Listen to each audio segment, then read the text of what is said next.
नमस्कार दोस्तों, हम पुनः उपस्थित हैं आपके बीच और आज का विषय है सूचना का अधिकार, जिसे हम आरटीआई के नाम से भी जानते हैं। सूचना के अधिकार के द्वारा एक आम आदमी किसी भी सरकारी विभाग से सूचना प्राप्त कर सकता है। इस अधिकार के तहत हर एक व्यक्ति को सरकार से सवाल करने का हक है, जो कि आम लोगों को जानना बहुत महत्वपूर्ण है। तो आज हम इसी से संबंधित नियम, आवेदन व कब और कौन सी सूचना प्राप्त कर सकते हैं आदि महत्वपूर्ण विषय पर बात करते हैं। तो बने रहिए हमारे बीच। दोस्तों, इस कानून का मकसद है सरकारी महकमों की जवाबदेही तय करना तथा भ्रष्टाचार पर रोक लगाना। आइए इसके नियम जानते हैं।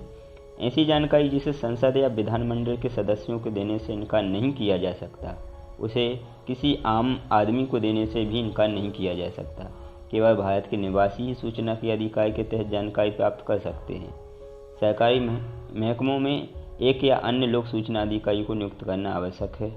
नागरिक यह जानकारी किसी भी रूप में मांग सकते हैं, जैसे डीवीडी, सीडी आदि। जो भी है समय सीमा रिकॉर्ड रखने की है, उस समय सीमा तक की जानकारी मांगी जा सकती है।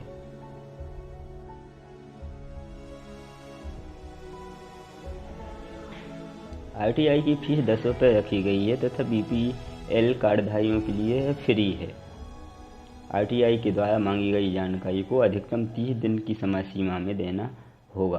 अगर 30 दिन की समय सीमा के बाद यह सूचना उपलब्ध कराई जाती है तो यह निःशुल्क होगी। आरटीआई के दायरे में आने वाले सभी विभाग, जैसे राष्ट्रपति, प्रधानमंत्री, मुख्यमंत्री के दफ्तर, संसद और विधानमंडल, सभी अदालतें, सभी सरकारी दफ्तर, सभी सरकारी बैंक, अस्पताल, पुलिस महकमा, सरकारी बीमा कंपनियां, सरकारी फ़ोन कंपनियां, सेना के तीनों अंग, सरकार से अनुदान पाने वाले सभी एनजीओ व स्कूल, इस कानून के द्वारा आप सभी से जानकारियां प्राप्त कर सकते हैं। दोस्तों, आपको यह बता दें कि किन परिस्थितियों में सूचना उपलब्ध नहीं कराई जा सकती। सूचना किसी दूसरे जन सूचना अधिकारी या पब्लिक अथॉरिटी से संबंधित हो, आप सही तरीके से फीस जमा ना कर पाए हों, सूचना सरकारी विभाग के संसाधनों के दुरुपयोग होने की संभावना से संबंधित हो, अगर कोई अधिकारी आपको सूचना देने से मना करता है या जानबूझकर देरी करता है या तथ्य छुपाने की कोशिश करता है, तब ऐसे अधिकारी पर अपील की जा सकती है। ऐसा करने वाले अधिकारी पर 250 रुपये प्रति दिन के हिसाब से 25,000 तक का जुर्माना लगाया जा सकता है।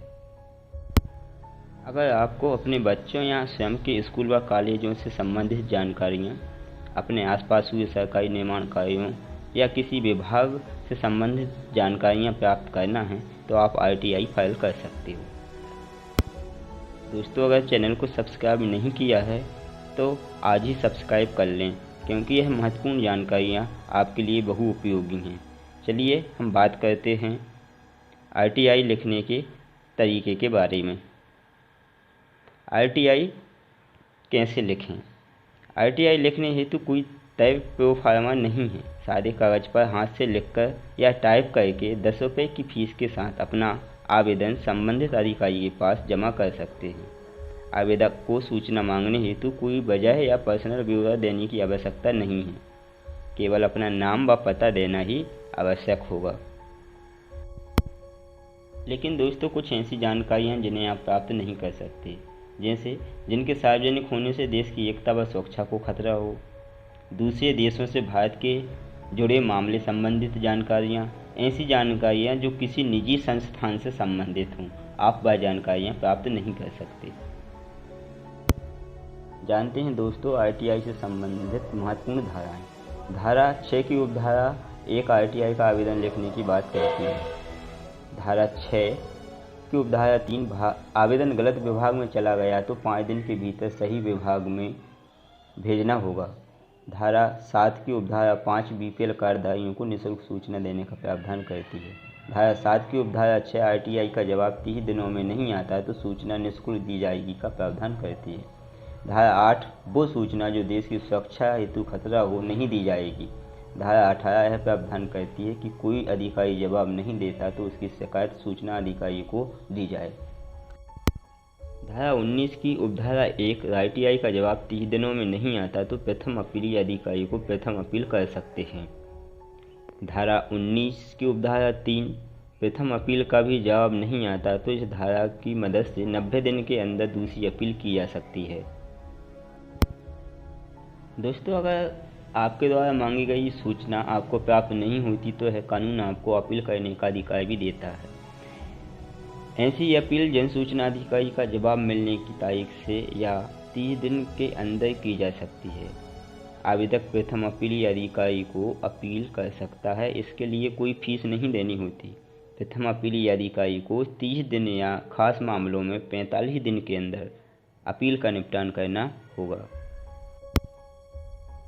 अगर आपको पहली अपील के 45 दिन के बाद जवाब नहीं मिलता है या जो जवाब मिलता है आप उससे संतुष्ट नहीं हैं तो आप राज्य या केंद्रीय सूचना कमीशन में भी अपनी दूसरी अपील कर सकते हैं।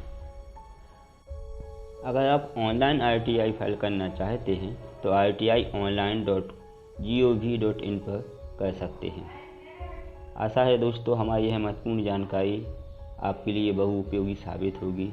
ऐसे ही अन्य जानकारियों के साथ हम पुनः आपसे मिलेंगे।